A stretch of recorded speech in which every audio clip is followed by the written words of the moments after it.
බලන්නට මම මේ හරියට ලෑස්ති වෙන්නේ බෙලිහොල් අය ඉන්න මගේ හොඳම යාළුවව බලන්න යන්න. ඉතින් මේකත් අවුරුද්දක් විතර තිස්සේ ප්ලෑන් කරලා අතහැරලා දාලා තිබ්බ ගමන.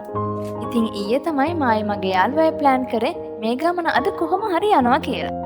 මට කියන්න අමතක වුණානේ. මම දුල්මි වශාදී. ඔන්න ඉතින් මම ගමන පටන් අරගෙන මාත්‍රට යන ගමන් තමයි මේ ඉන්නේ. ඔන්න ඉතින් අපි මාතරින් නැගලා ඇඹිලි පිටියෙන් බැස්සා. ඊට පස්සේ අපි ගියේ කන්න. දෙන්න කාලෙකින් හම්බෙච්ච නිසා ලොකු චැට් එකකුත් දාගෙන අපි දෙන්න කෑවා. කාලා ඊට පස්සේ අපි ඉතින් යන්න ඕන රූට් එකත් කල්පනා කරගෙන යාළුවටත් මැසේජ් එකක් දාලා ඊළඟ බස් එකේ යන්න කන්න පොඩි කැම ටිකකුත් අරගෙන අපි දෙන්න මේ හොයන්නේ පැල් මඩුල්ලට යන බස් එක. ඔන්න ඉතින් අපි ඒ බස් එකෙත් නැගලා පැල් මඩුල්ලට ආවා. කොහොම හරි පැය ගාණක් ඇවිල්ලා ඔන්න අන්තිම බස් එකටත් අපි නැග්ගා. මේ බස් එක දැන් යන්නේ වයිහන්දියට. අපි ඉතින් මේ එන්නේ දකුණු රටේ ඉඳලානේ. දැන් ඉතින් අපිට හුරු පුරුදු කාලගුණේ වෙනස් වෙලා, හුරු පුරුදු වටපිටාව වෙනස් වෙලා, ගස්කොළ වලින් පිරුණු ලස්සන පැත්තකට තමයි අපි මේ හිමින් යන්නේ.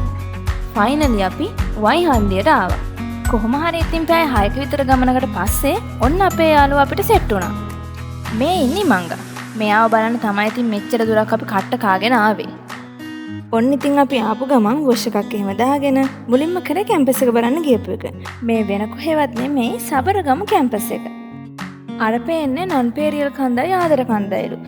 තම ලස්සන කඳු ගානක් මේ කැම්පස් එක වටේටම පේන්න තියෙනවා කියලා තමයි අපේ යාළුවා අපිට කිව්වේ. හැබැයි ඉතින් ඒ ඔක්කොම කඳු නම් අපිට බලන්න යන්න වෙලාවක් තිබ්බේ නැහැ. ඇත්තටම මෙතන මාරම ලස්සන වීව් එකක් තියෙනවා. අපි තුන්දෙනා කොහොම හරි යනකොට ටිකක් පරක්කු වෙලා තිබ්බේ. ඉතින් ඊට පස්සේ අපි තුන්දෙනාත් එක්ක chat එකක් දාගෙන ගෙදර ආවා. ඊට පස්සේ ඉතින් අපි ඇවිල්ලා ඊමංගගේ යාළුවෝ ටිකත් එක්ක එකතු වෙලා රැකෑම හදන්න තමයි මේ හදන්නේ. ඇත්තටම දෙන්නටම නම් මුකුත්ම කරන්න තිබ්බේ නැහැ. අපි දැන් තිබ්බ බලන් ඉන්න විතරයි. අද අපි රැට කන්නේ බත්. ඊට පස්සේ මොන පයිප් නේද කරපන්. අරවල බැදුම්. පොල් සම්බාර අපඩ. ඊට පස්සේ ඉතින් අපි කට්ටියත් එක්ක කාලා කයියක් එහෙම දාලා නිදාගත්තා.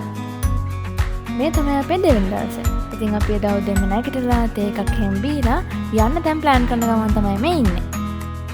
කොහොම හරි පැය දෙක තුනක් තිස්සේ ප්ලෑන් කරලා අන්තිමට 12ට විතර තමයි අපි එළියට බැස්සේ. එච්චර පරක්කු වෙලා ගිහිල්ලත් මගදී අපි ලව එකක් හම්බලා මුලින්ම අපි කරේ ඒකට ගියපු එක. එතින් උනත් අපි පුංචි අයිටම්ස් ටිකකුත් ගත්තා. ඒ ෂොප් එකේ තිබ්බ මං ආසම තැන තමයි මෙන්න මෙතන. බලන්න කොයාලත් මෙතන කොච්චර ලස්සනද කියලා. මෙතන නිදහසේ අපිට කොෆි එකක් බීගෙන ඉන්නත් පුළුවන්. ඊපස්සේ අපි උදේට දවල්ට ඒකට කාලා අපි යන්න හිතන් ඉඳපු ලොකේෂන් එකට යන්න තමයි මේ රැස්ති වෙන්නේ. මේ තියෙන සබරගම කැම්පස් එකේ මේන් ගේට් එක. ඊට පස්සේ අපි පයින්ම පඹහින්න හන්දියට යනකම්ම ගියා. ඊට පස්සේ අපි ටැක්සියක් අරගෙන අපේ ලොකේෂන් එක ළඟට ගියා. අපි මේ යන්නේ සුරතලියල්ල බලන්න. ඔයාලත් මේ පැත්තට ආවොත් පඹහින්නෙන් බදුල්ලට යන බස් එක නැගලා මෙන්න මේ ලොකේෂන් එකට ඔයාලටත් යන්න පුළුවන්. අපි මේ කොහෙද ඇවිත් සුරතලියල්ල බලන්න ඇවිත්.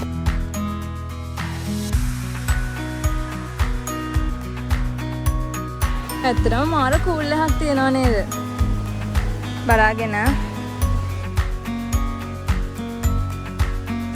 හායි. මේ අපේ දිල්මේ ඇවිල්ලා සිද්ධාරේප ගන්නවා. කූඩල් නගී කියලා හිතාගෙන. ඊට පස්සේ ඉතින් අපිත් බයටම සිද්ධාරේප ටිකක් ගාගත්තා.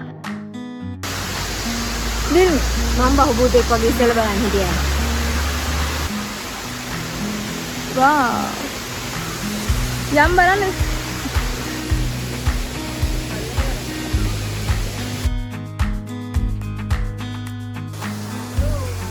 මේ තමයි ඉතින් අපි බලන්න ආපු සුරතලියල්ල. ඇත්තටම මෙතන මාරම ලස්සනයි. මාරම කූල්.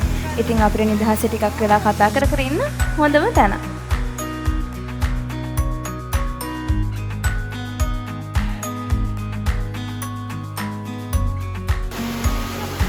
ඔන්න තමයි අපේ ඩබල් ගලට. ඒ පේනවනේ ඉතින් අපි ෆොටෝස් ගන්න කන කට්ටක්.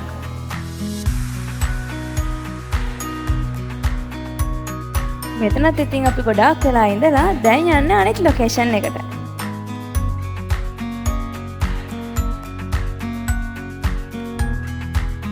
මෙතනින් අපි ආයෙ බස් එකක නැගලා පඹහින්නට ගියා. දැන් ඉතින් අපි අනිත් ලොකේෂන් එකට මේ පයින්ම යන ගමන් තමයි ඉන්නේ. එතනට ඉතින් අපි 3 දෙනා විතරක් නෙමෙයි ගියේ. මංගගේ තව යාළුවෝ ටිකකුත් අපිට සෙට් වුණා.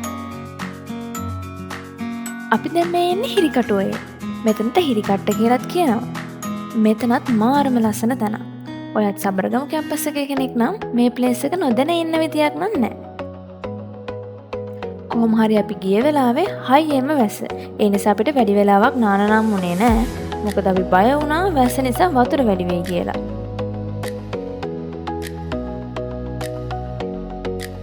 ඒ වුණත් අපි ටික වෙලාවක් විකාර කර කර ඉඳලා ඉක්මනට ගොඩට ආවා. මේ ඉන්නේ තෙමිච්ච කිකිලේ ටික වගේ. මේ ඉන්නේ මංගගේ යාළුවෝ දෙන්නේ. අනිත් යාළුවා තමයි අපිව වීඩියෝ කරන්නේ. ඒ ඇසිතින් කූඩැල්ලන් ගුණත් අපිට හරි වැඩ තමයි උනේ. ඊට පස්සේ රැට ගන්න අපි කෙසෙල් කොලේ කියන කඩේකින් තමයි කෑම ඕඩර් කරේ. ඊට පස්සේ අපි ඕමි අතකුත් ගැහුවා. එතනත් ඉතින් අපි විකාර කර කර ඉඳලා ඔන්න නිදා ගන්න ගියා. අපි ඉඳපු රූම් එකට මෙන්න මේ වගේ වේව් එකක් තමයි තිබ්බේ.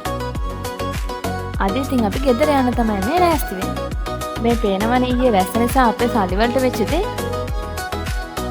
එහෙනම් ඉතින් මෙතනින් මගේ පළවෙනි vlog එක ඉවරයි. ඉස්සරහට මගේ වීඩියෝස් බලන්න මාව subscribe කරලා තියාගන්න. එහෙනම් අදට ගිහින් එන්නම්.